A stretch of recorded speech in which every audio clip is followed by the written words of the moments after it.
Welcome, everybody, to another edition of Ghostly Stories, brought to you by Half Past Dead Paranormal Radio. I am your host, Roger Belt, and my co-host is Mr. James Clumparens. And we are Welcome, going... everybody, to another Here we edition go. of Ghostly Stories, brought to you by Half Past Dead Paranormal. Okay. Yep, have to stop that thing. Okay. Anyway, we are going to talk to you guys about a topic that I hadn't thought a lot about. I was just telling James that Mary run across this looking for something else. I hadn't really thought about this particular paranormal thing before. And let me get that off of there. Okay. We're going to be talking about deathbed visions, or DBVs, whichever way you want to look at it. Things that our loved ones are claiming to see before they pass. And let me pull this up here. This is something that I run across, and I was looking for stuff on this. It says, Father lies dying. The hospital is quiet. Visiting hours are over, and the sun has long since set. Father has been sleeping off and on all day. His doctor says the end could come at any time. His wrinkled, sunken eyes open slowly. His breathing has been labored, but now it seems to ease and soften. His eyes track to a corner of the room where there is only a faded green vinyl chair. Father smiles. "You're here," he whispers. His daughter, determined to be with him in his final moments, takes his hand. "Yes, I am, Dad," she says, but she knows he's not looking at her. "No," Father says, never taking his eyes off the corner of the room. "There, it's your uncle, Jerome. I never thought I'd see him again." The daughter glances to the corner, but of course sees nothing. Father seems coherent. In fact, she hasn't seen him so alert in days. "Oh my," Father's smile broadens. "And Lucille and Mother is with them. They say they have come to help me. They have come to take me with them. Can't you see them? They look so wonderful." This is what did I do here? Hold on. One of the things that intrigues me about this topic is, I've heard people tell these kind of stories, and I've never experienced anything like this.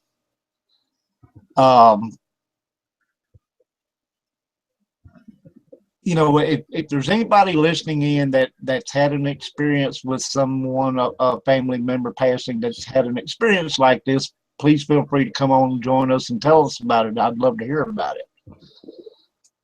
James, what do you think, buddy, when it comes to this type of thing? Well, there's a lot of different theories on it. Some basing on that it's just a brain activity, the brain dying off, this sort of thing, and bringing up old memories, this sort of thing. But I personally think there's more to it than that. I think there's the very good possibility that there's actually an angel or a spirit there, us, as they pass. Well, I mean, it's happened so often that there's too many stories for not to be something to it. I mean, too many people talk about this.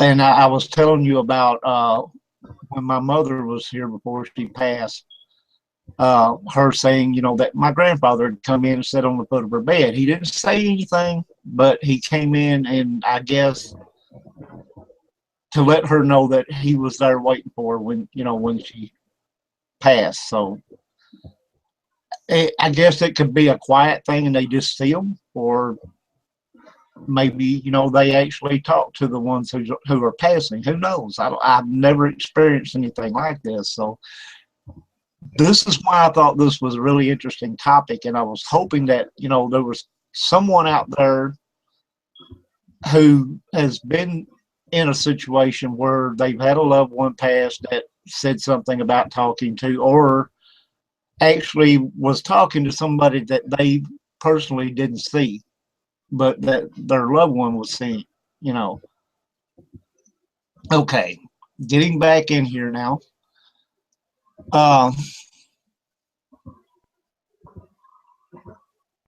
The daughter wraps her father's hand in both of hers. She doesn't know what to think. Father closes his eyes again and the smile slowly fades from his lips. He releases one long last breath and is gone. Such deathbed visions are not just the stuff of stories and movies. They are, in fact, more common than you might think, and are surprisingly similar across nationalities, religions, and cultures. Instances of these unexplained visions have been recorded throughout history and stand as one of the most compelling proofs of life after death. Aha. Okay. Interesting. This is what, as paranormal investigators, most of us are seeking, is the proof of life after death. Which if you've ever dealt with any types of spirits and stuff, you know there's a life after death. Now, what they experience on the other side that's something I guess we're still gonna have to learn. But when you pass, or just before, and here's another instance I want to bring up. How many cases have you heard where say you're living in, I live in Tennessee and I had a relative in Chicago that passed and we were close. How many instances have you heard of where that relative just before or on their passing come to say goodbye to you? And, you know, they look real to you. They're, you know, they may be sitting in a chair, you know, and talking to you or what have you. You know, I haven't really heard where, you know, they would just show up and say, well, I just came to say goodbye, you know. But they may show up and say something to you inspirational, so to speak, something to, you know, that they know is going to make you feel good, because, you know, you're going to get, they know you're probably going to get that phone call in a little bit. And then when you do, you know, and you're on the phone and you're looking over there at that chair where you just seen them at, and you're saying, you know, well, that's impossible. I just talked to him or her or whatever, you know, like 2 or 3 minutes ago, sitting right here in my living room. I don't know how I would deal with that if that happened. I've actually heard of that more than the first instance that you mentioned, of the premonition or the feeling of communication as something was happening. I've never experienced it, but I've heard of that more than the person on the deathbed, you know, seeing somebody.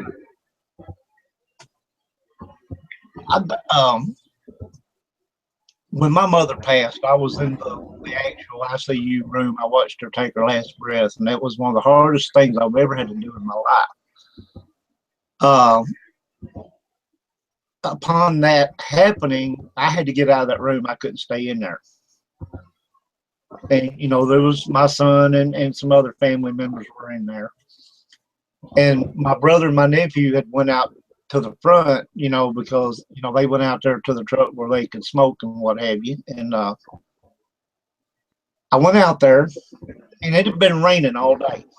Okay, it was gloomy, cloudy, gloomy, misty rain, And when I got out there, the first thing my brother said to me is, "She's gone, ain't she?"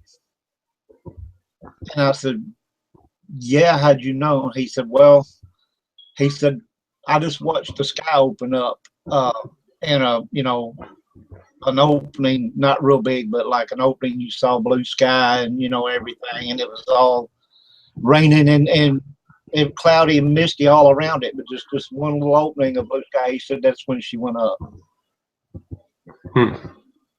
And I thought about this, and I'm like, yeah, that was her going up to meet my grandma. And so not the same experience, but I guess it was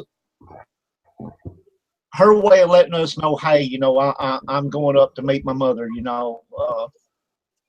Everything's okay. So when you think about it, all these situations, although they're different, they're kind of similar. It's a way of consenting that yeah, my time has come here. It's time for me to go the next step, the next phase, whatever that might be. And, I don't know. I just that's the one thing I guess about that whole situation that I will always remember is him saying the sky opened up, a little opening opened up, and you saw the purest blue sky, and then like a couple of seconds it closed back up. Anyway, we'll get back in here. Let me see, where was I at?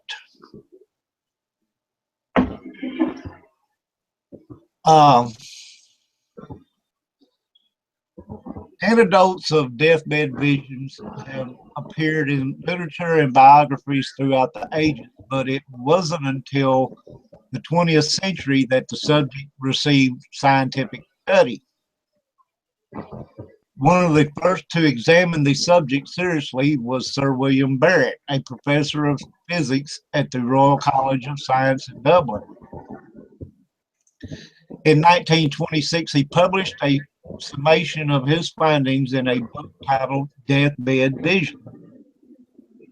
In the many cases he studied, he discovered some interesting aspects of the experience that are not easily explained.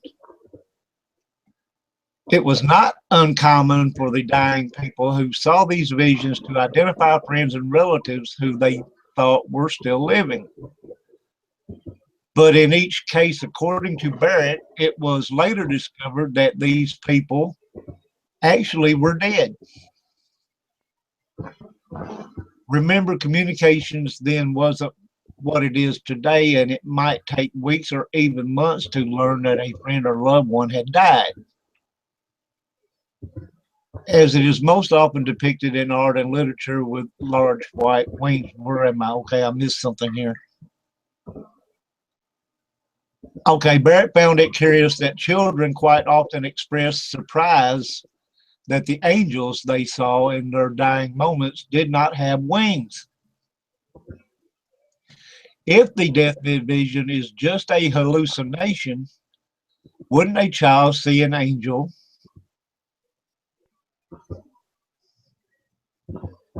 What happened to Mother?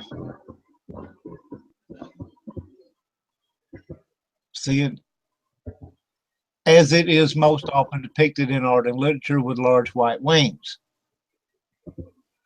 More extensive research into these mysterious visions was carried out in the 1960s and 1970s by Dr. Carlos Osis of the American Society for Physical Research. In this research, and for a book he published in 1977, titled At the Hour of Death, Osis considered thousands of case studies and interviewed more than 1,000 doctors, nurses, and others who attended the dying. His work found a number of fascinating consistencies. Although some dying people report seeing angels and other religious figures, and sometimes even mythical figures, the vast majority claim to see familiar people who had previously passed away. The dying person is reassured by the experience and expresses great happiness with the vision. Contrast this with the confusion or fear that a non-dying person would experience at seeing a ghost. The dying also seem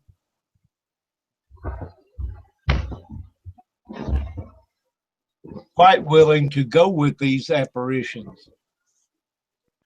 The dying person's mood, even state of health, seems to change during these visions. A once depressed or pain-riddled person is overcome with elation and momentarily relieved of pain until death strikes.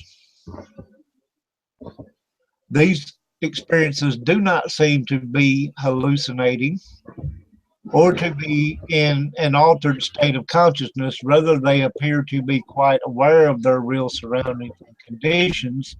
Whether or not the dying person believes in an afterlife is irrelevant. The experience and reactions are the same. Now, that's a lot of interesting stuff right there. If you claim to see a mythical figure, like, I wonder what types of mythical figures we're talking about here. Would you, maybe they see unicorns. Oh, we know unicorns ain't real, but maybe they see them. Whatever makes them happy. Maybe they see unicorns. Maybe they see gods and goddesses from the Greek Empire or whatever. Who knows what they see? Could go the other side too, the demon side. That's true, and you don't know. That's the thing. And it, as it said, it really doesn't matter. It's not relative whether they are religious or they are pagan or they are whatever they are. If they are seeing stuff that relaxes them and makes them feel okay with the thought that they're passing, I can't see how that could be a bad thing, okay, in any kind of way. Yeah, and I can see where that could come from upbringing, from being told as a child, that heaven is like this, and these types of descriptions of grandeur and beautiful place and this and that. So that's imprinted in their brain. So that might be what they're envisioning to comfort themselves and through their own brain. Well, I mean, who are we to say that they're not seeing Uncle Bob or Grandma, sure. or whoever? Until you're there yourself, you don't know. That's for sure. I would like to think that my grandparents raised me most of my life, okay, and they were mom and dad to me. I mean, I loved my mom, don't get me wrong, but we didn't always get along when I was growing up. We didn't actually have a good relationship until after I was grown. And that happens. I'm glad we were able to make amends and be what we should have always been. But when I go, I hope that I will see my grandmother, and my grandfather waiting for me. I mean, I really that would be, I guess, the easiest way for me to pass and not worry about it. Mm-hmm. So I really hope that's what I see when I go. what people see, um, whatever makes a person happy or relaxed at that time. It doesn't matter if it's a unicorn or you know, it doesn't really matter what they say. Now, I would think it'd be a problem if they were seeing demons and they were getting all happy, but oh yeah, I'm ready to go. You know, I just saw a demon. That might bother me a little bit, but Yeah, and with the demon side, I was thinking not a comforting side, but maybe right. you know, people may see that vision and go the other way of fear and frantic. Well, if they were happy about it, I'd be a little worried, you know. Yeah. But no, if they, you know what, a person might see puppies if they love puppies, you know, or kittens, or you know, horses, or anything, you know, whatever they love, they might see that. And who's to say that that's not the person in power's way of relaxing them to, you know, help make their passing a little easier? Very well could be. It's just, you know, it's all interesting though when you think about it. You know, whenever they start naming off relatives, and you know yourself that these relatives have been dead for 10, 15, 20 years, okay? Well, there's Uncle Bob, or there's, you know, Grandma Clara, and there's Aunt Susie, and, you know, and Uncle Jim, and, you know, and you're looking and going, where? You know? Yeah. That would catch your attention. A friend of mine told me when his dad passed, and he said that, you know, he was probably near for a little while, okay, but he was still, he said that he would close his eyes and you would think that was it, he's gone, right? All of a sudden, he said he would raise up with his arms up like this and a smile on his face, and then he would drop back down and his eyes would close, and you think, well, that's it. Well, then in a little bit, he'd do it again. So apparently he was seeing somebody that made him happy, and he was ready to go. He was putting his arms out to him, you know, here I am. It's all interesting, you know, a little bit creepy on some kind of ways, but it's all very interesting.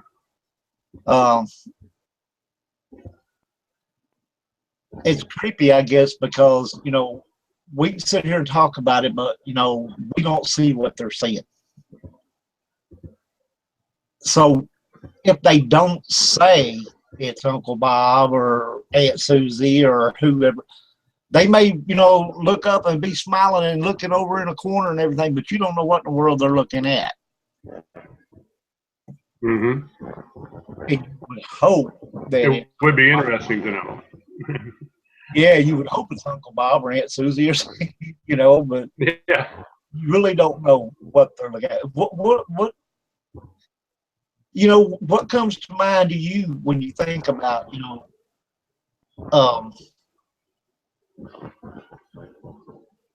if you're not one of the ones fortunate enough, like some people are, that can see these apparitions or whatever, and if you are, that would be like amazing, okay? If you are one of these people who are gifted with, you know, the ability to see spirits, you know, and your loved one is passing and they're talking about, yeah, you know, and they're looking over in the corner, you know, there's, you know, whoever, and you could actually see who they were talking about. Have you ever heard of any instances like that recorded? No, I haven't. I have not. But I'm gonna read more into this and see if there are any cases where the passing person's relative who was there with them happened to be a medium or something, and you know, just to see if they can verify what they were seeing. Like, yeah, you know, well, I saw my great aunt so and so sitting there. You know, that would be interesting. That sure would. And that would add a whole new thing to the whole DBV thing, okay? Because, well, but then again, you know, you have their word that they saw what they said they saw. But That would be something. But if you knew the person and you knew that, you know, that they had disability and you'd seen proof of it, so they, yes, you know, I saw my great aunt Clara sitting there waiting, you know, or whatever. That would be a validation of what the death visions are, that, you know, that people are actually seeing their loved ones or whatever, you know. So I think that would just be like, that'd be awesome. All right, let's Yes, get back. would. Where were we when we left off?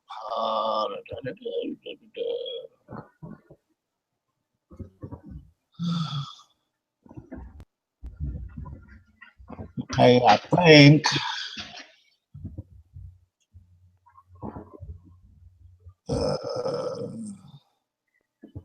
I'm looking for the part I was reading about the angels here, and I'm not seeing it. Okay.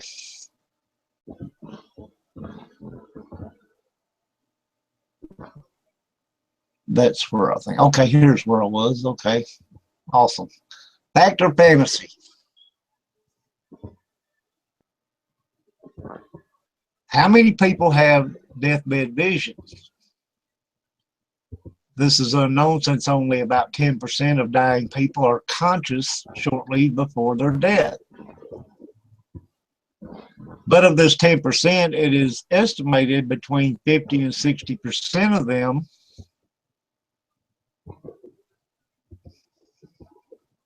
well, good Lord, experience these visions. The visions only seem to last about 5 minutes and are seen mostly by people who approach death gradually, such as those suffering from life-threatening injuries or terminal illness.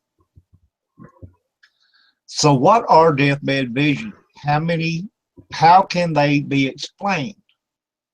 Are they hallucinations produced by dying brains? And that's what you said. Delusions produced by drugs in the systems of the patients? Or could the visions of spirits be exactly what they appear to be? A welcome committee of deceased loved ones who have come to ease the transition to life on another plane of existence.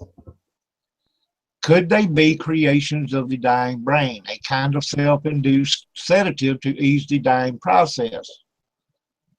Although this is a theory offered by many in the scientific community, Wills Brandon doesn't agree. The visitors in the visions were oftentimes deceased relatives who came to offer support to the dying person, she writes. In some situations, the dying did not know these visitors were already dead.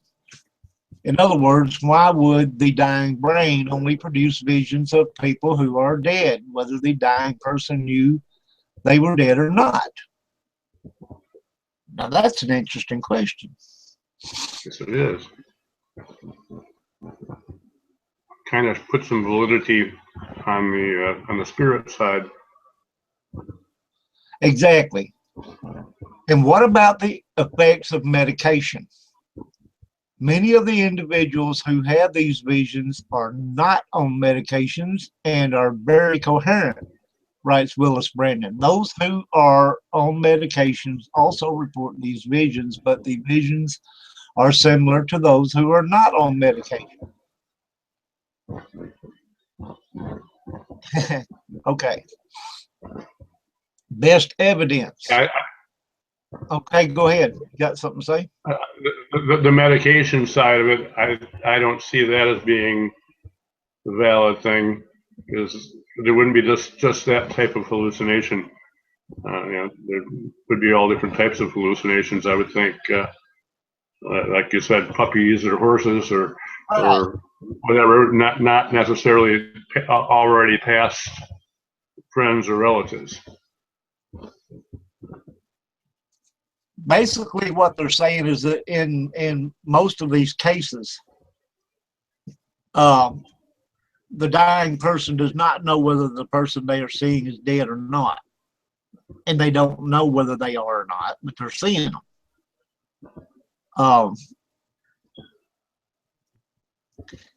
If a person highly medicated and was hallucinating, they probably would basically be saying, that, they're seeing their dead mother or their dead father or their dead brother or whatever, that it'd be somebody deceased. Their brain probably wouldn't cook up the fact that, well, these people might still be alive and I'm just seeing them, whereas the people who are coherent and not on any kind of medication or whatever don't necessarily say that they're seeing dead relatives. They just say that they're seeing relatives. Okay. They're seeing people they know, not necessarily relatives, might be a friend or, now here's a scary thought for you. What if the person you saw sitting in the corner waiting for you was an ex-wife who hated your guts? Now that's scary. I'm staying here, buddy. Look what's sitting over there. I ain't going. I'm going to hell. I'm going to hell. There's the devil waiting on me. That might not be real comforting. Right. I had to do something kind of lighten up the mood a little bit, because we've been delving all the other part. But yeah, that would be like, like you said, man, I'm going to hell and the devil's sitting over there. Got the hair all done up here, like, the glowing little red eyes, like, yeah, remember that shit you did to me? Come on, I got something for you. Now that would be, yeah. Let's we've been in here and about for a little while. Where's my other page here? Let me get this back up. Let's see what's going on over here. I hope my ex-husband never comes, because there would be some. Yeah. Oh Lord, this is hard. When I passed years ago, I was not on medication, and I saw my grandmother, who I never met. She passed before I was born. Wow, that's interesting. You guys, if you had any questions over here, I'm sorry I haven't been over here to look sooner, but like spirits are like a box of chocolates. You don't know what you're going to get. That's true. That is true. I don't think I ever looked at it like that, but yeah, that's true. Life is not like we can pick them. Life is like a box of chocolates. You don't never know what ghost you're going to get. Okay, now, best evidence. We may never know whether these experiences are truly paranormal. That is, until we too pass from this life, and that's what I was saying. We ain't going to know until that time comes. You're not going to know what all of it's about, and you ain't going to know whether they're actually seeing what they say they are until you do it yourself. Right. But there is one aspect of some deathbed visions that is most difficult to explain and lends most credence to the idea that they are actual visitations of spirits from the other side. On rare occasions, the spirit entities are seen not only by the dying patient, but also by the friends and relatives and the others in attendance. That's what I was talking about. If a person was a medium or whatever, they had that ability. But, who says that regular everyday people, if they choose to present themselves to where they can see them also, who says that they don't see them? Okay. According to one case documented in the February 1904 edition of Journal of the Society for Psychic Research, a deathbed apparition was seen by a dying woman, Harriet Pearson, and by 3 relatives who were in the room. 2 witnesses in attendance of a dying young boy immediately claimed to see the spirit of his mother at his bedside. Now that I would come near believing.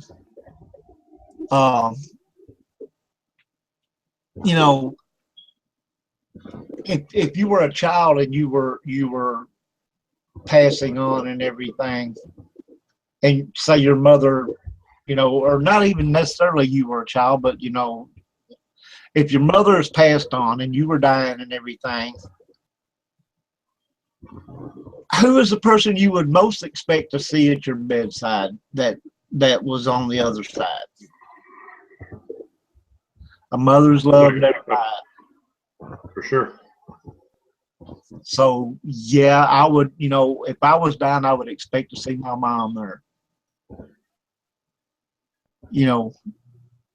And my grandma. I would expect to see my grandma there. But yeah, your mom is the one you would expect to see above, I guess, anything else.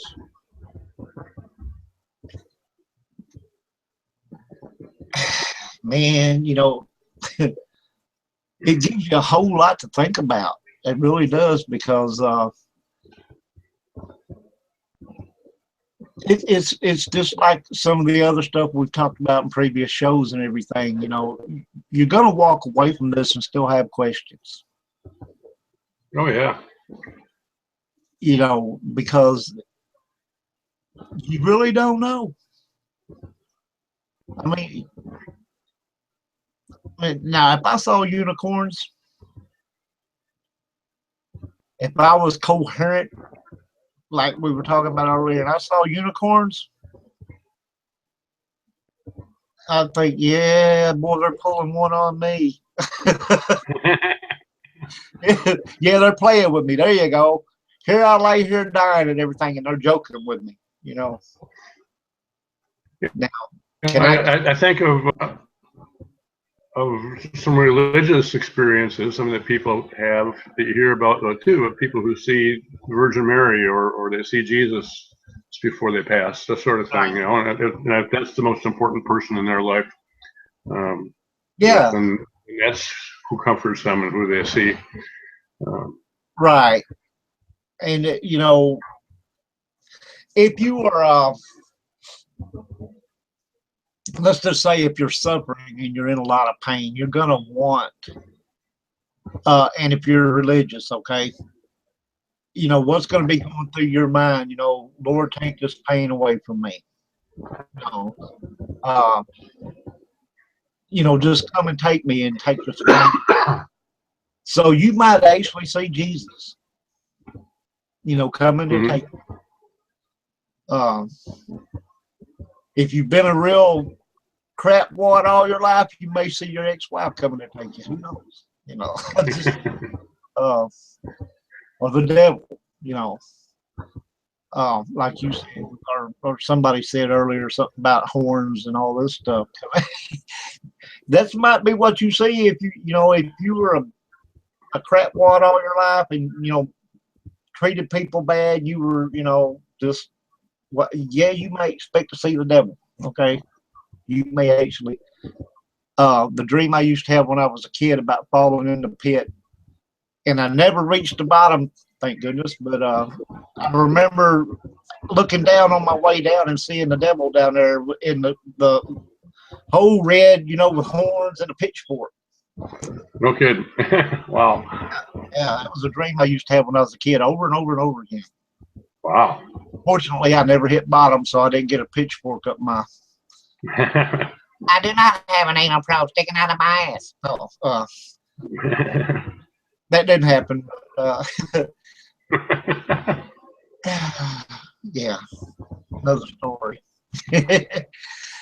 But yeah, you might see the devil if you were, you know, if you were a really bad person and you knew that in your mind anyway, you were going to have to pay for all that stuff you did. You may see the devil when you go. Okay. All right, let's get over here and get to the rest of this.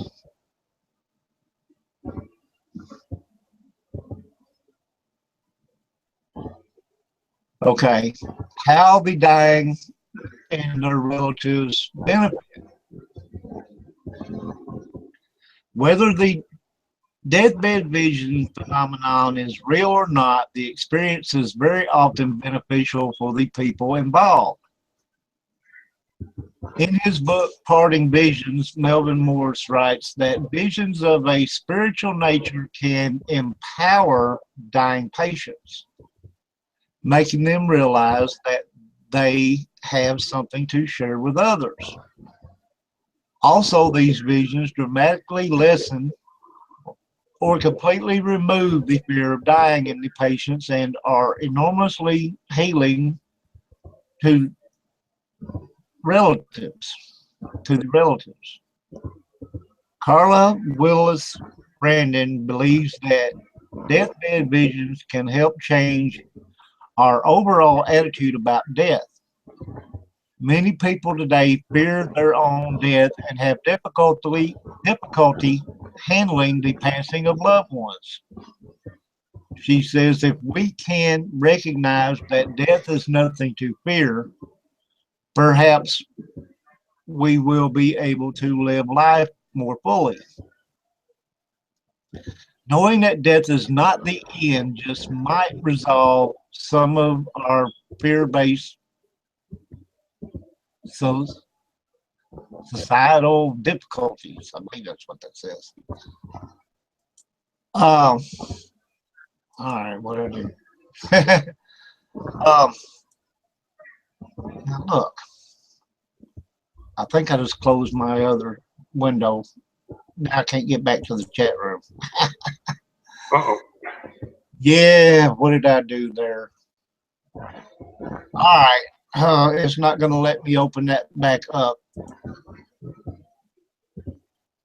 Okay, got carried away, had too many boxes open and clicked the wrong one, I think. Been there. Chat room, I can't get back over there to see what you're saying, so just know I wish I could. Anyway, if you knew, and a lot of us that have been in the paranormal field for a while do know that, you know, when you die, that's not it. You're not done. Okay. Knowing this, would that make you able to live a more fulfilling life? If you do, let's just say that when you pass, that Uncle Bob and all of them's going to come and they're going to, you know, escort you to the other side or whatever. You know, everything's going to be cool. There's nothing to worry about, you know. There's nothing to be afraid of.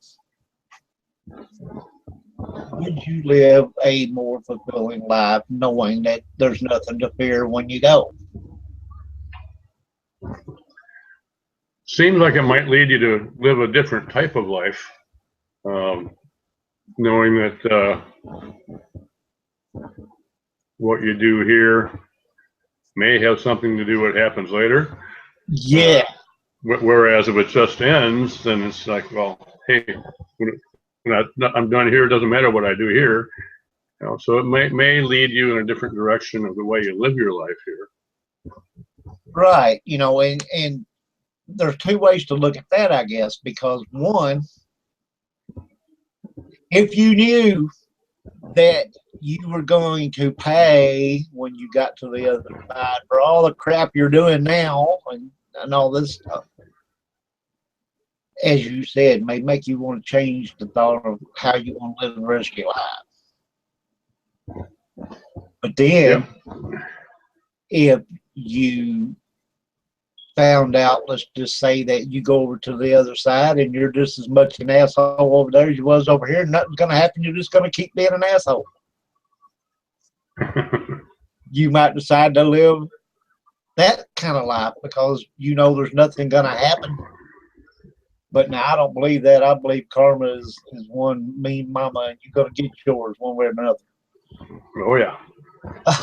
But you know, that's just the way I look at it. You know, you can be, if you know you're going to go over there and you're just going to be stuck in what do they call it, limbo, and you know, you can come back and haunt people and be just as much of a butthead as you was when you was here. That might make sense. Well, it don't matter what I do because I'm just going to come back and do it some more when I'm gone. If you ever saw the movie The Frighteners, when they were going up the whirlpool thing up towards heaven, and Michael J. Fox was dragging her up by the arm, and her boyfriend who killed all these people, you know, was hanging on to her, going, no, no, no, you know, we got you. We're going back to get us some more, you know. And then they get attacked by these snake-looking things and everything, and it drags them down to hell, you know. Oh, the express bus to hell. No waiting, you know. But Never saw that movie. it's funny for, you know, for what it is, but it has a little bit of serious stuff in it, but it's mostly funny. Well worth watching if you like laughing at ghosts and stuff. But anyway, the whole point, I guess, is how would it affect you? Okay, and if I were in the room with somebody dying and they all of a sudden start talking about they're seeing this person and that person, and what if I can't see them? You know, I'm going to be like, really? Are they over there? You might want to walk over there and start feeling around. You know, you might there. But if it makes them happy and you see that they're, you know, not suffering, That's all good. it doesn't really matter if you see anybody or not. You know, because Well, they're not there for you in the first place. They're there for the person who's suffering and passing. And now, if some people, if they decide to show themselves to other people in the room or whatever, you know, that's great and wonderful. And you know that they're there and they're fixing to take care of your loved one, and you know. But whether you see them or not, if it makes them happy, I guess, you know. Like I said, I hope I see my grandma and my mom, and when I go, and it'd be nice, and you know, I'd probably be relaxed and like, yeah, you know, I'm ready. But I think I may have told you this story before, and it's not while somebody was passing, but my daughter has a stepbrother, same age she is, and he got killed on his bicycle when they were about 10 years old. And about a week after, and it really upset my daughter, Sheila.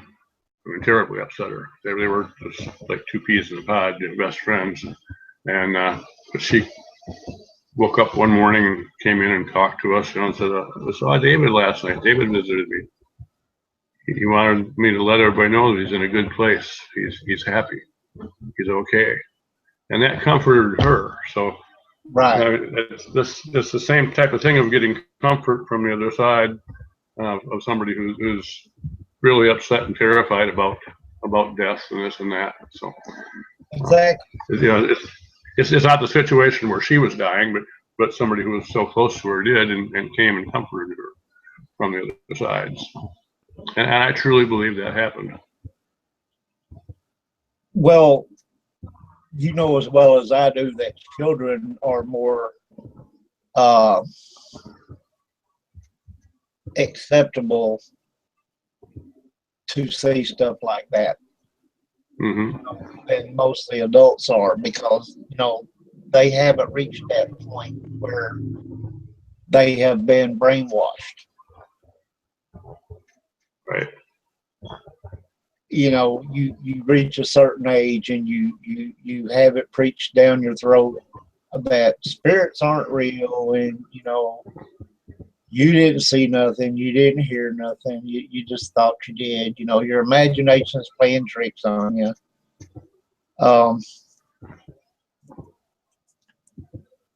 Young children are very impressionable, yes. But if a child comes to you and tells you that they spoke to a deceased friend or brother or sister or mother or anything like that, you better take it to the bank, because they ain't going to make up something like that out of their head. No, they don't know anything about that. So You don't know any different. So why would they tell you that? Yeah. To me, that would be like, now, given circumstances, let's just say where if your parents were into the paranormal like me and you and other people, and they heard and listened to this stuff all the time, then yeah, they might, for the fact of getting attention. Right. But those occasions would be really rare, I think. And what about the ones that are not in a family that has anything to do with that sort of stuff?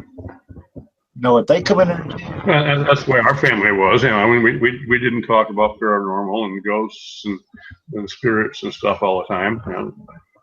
Exactly. Very rarely. So for her to come up with this on her own. That's what I'm saying. If they come up and they, are talking about this stuff and everything, let's just say that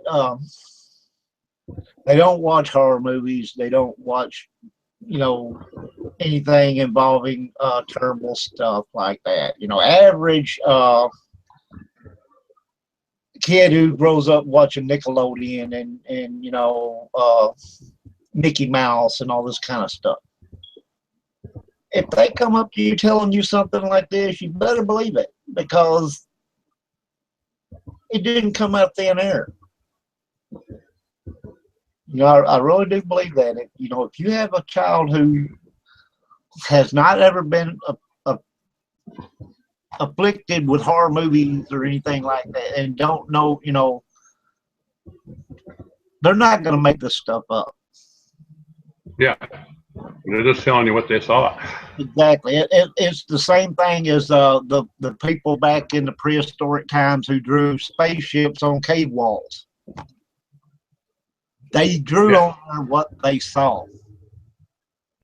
They didn't know how to make up something like that. They drew what they saw. Okay, same thing with a child like that. I believe that, if they come and tell you that, they're telling you what they saw or what they heard.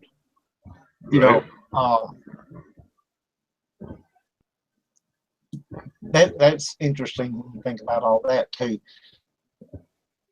Now, in a situation like that, if you, and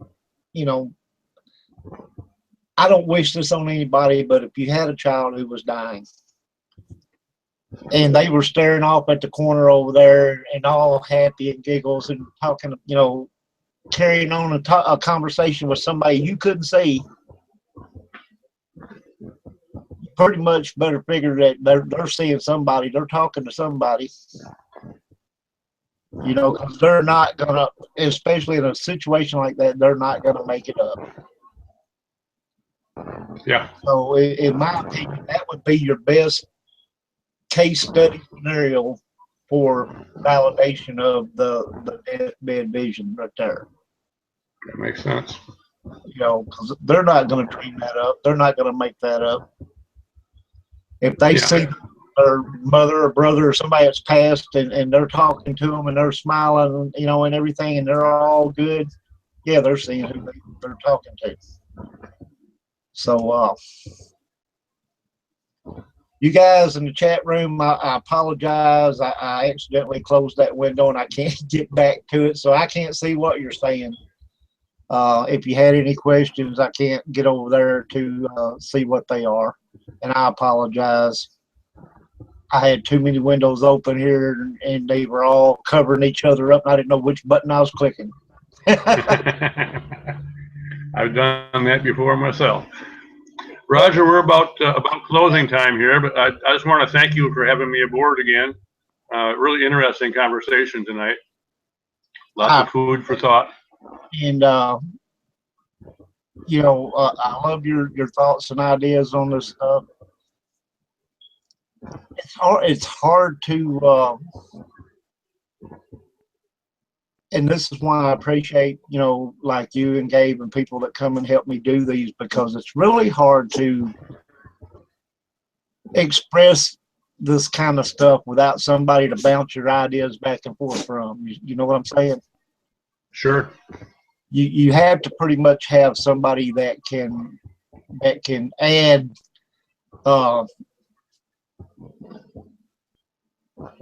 you got to have your positive and your skeptical, and you got to have your different approaches to the same thing.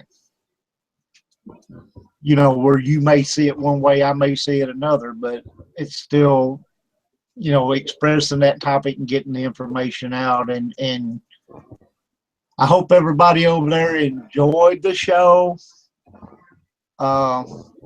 I can't see who all's over there, but I want to thank each and every one of you. Mary, my right arm over there, CJ, Meg,